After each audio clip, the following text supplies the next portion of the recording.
আমার চ্যানেলে তোমাদের সকলকে স্বাগত।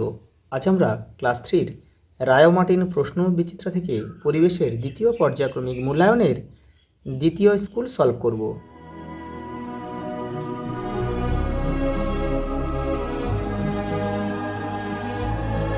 দেখো, প্রথম প্রশ্ন, খেলোয়াড়দের পোশাককে বলে জার্সি আর ডাক্তারদের পোশাককে বলা হয় অ্যাপ্রন। পূর্ণলতা ছিলেন সুকুমার রায়ের বোন।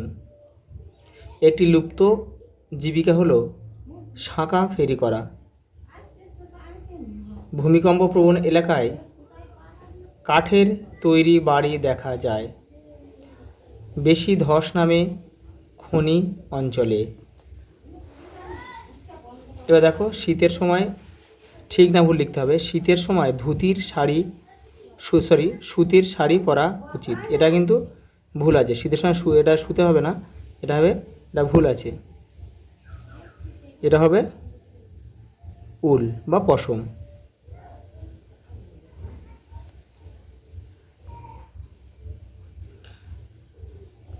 বাড়ির সবাইকে নিয়ে তৈরি হয় সমাজ। এটাও কিন্তু ভুল। সমাজ হবে না, এটা হবে পরিবার। উইয়ের বাসাকে চাক বলে। এটাও কিন্তু ভুল। এটা হবে উইঠিবি।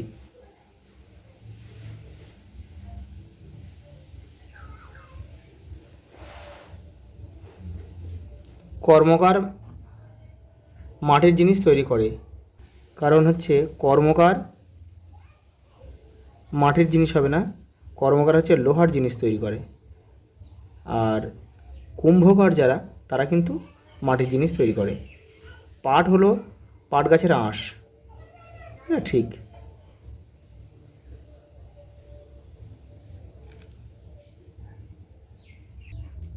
দেখো, সিনথেটিক উল কী নামে পরিচিত? ক্যাশমিলন।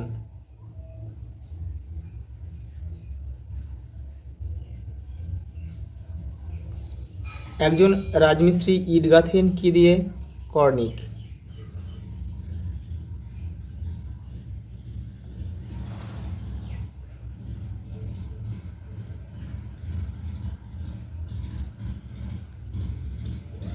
পরের প্রশ্ন দেখো, দরমা হলো এক ধরনের বাঁশের বেড়া। পোস্ট অফিসকে বাংলায় ডাক ঘর বলে। মাথা গোঁজার ঠাঁইকে আশ্রয় বা বাসস্থান বলে।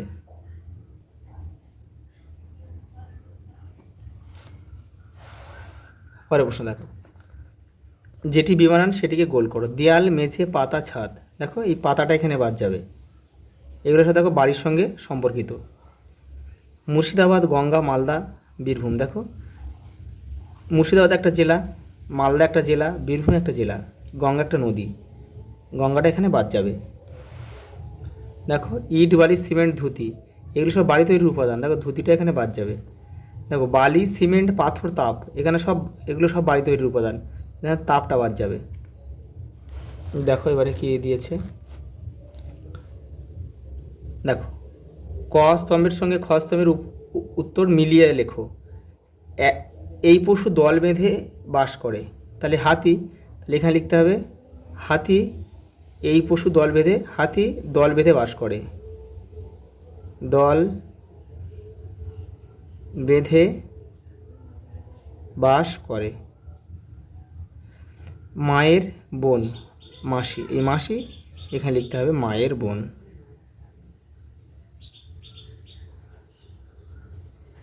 দেখো, এই পতঙ্গ সামাজিক প্রাণী। মৌমাছি, তা লিখতে হবে মৌমাছি সামাজিক প্রাণী।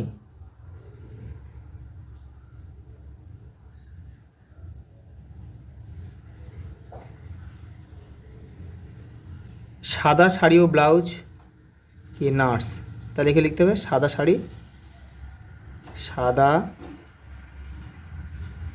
শাড়ি ও ব্লাউজ।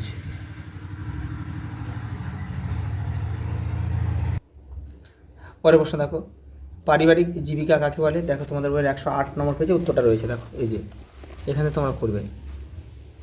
এই দেখো, বহুকাল ধরে কিছু পরিবারের লোকেরা একই ধরনের কাজ করেছেন, যেমন কর্মকার, কুম্ভকার, কৃষক, আরও অনেক কিছু। এগুলোকে পারিবারিক জীবিকা বলা হয়। পরের প্রশ্ন দেখো, ম্যাপ শব্দের অর্থ কি? মানচিত্র। যাযাবর কাদের বলে?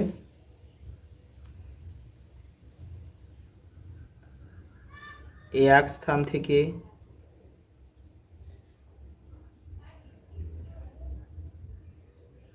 অন্য স্থানে ঘুরে বেড়ানোর জীবনকে যাযাবর বলে।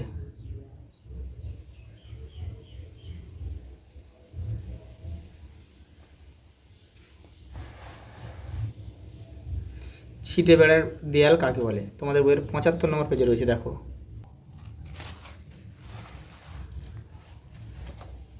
এই দেখো, কঞ্চির বেড়া তৈরি করে তার উপর মাটি লেপে দেয়াল করে, তাকে বলে ছিটে বেড়ার দেয়াল। পরের প্রশ্ন দেখো, রাজমিস্ত্রিরা উলন দড়ি কেন ব্যবহার করেন? গাঁথুনি,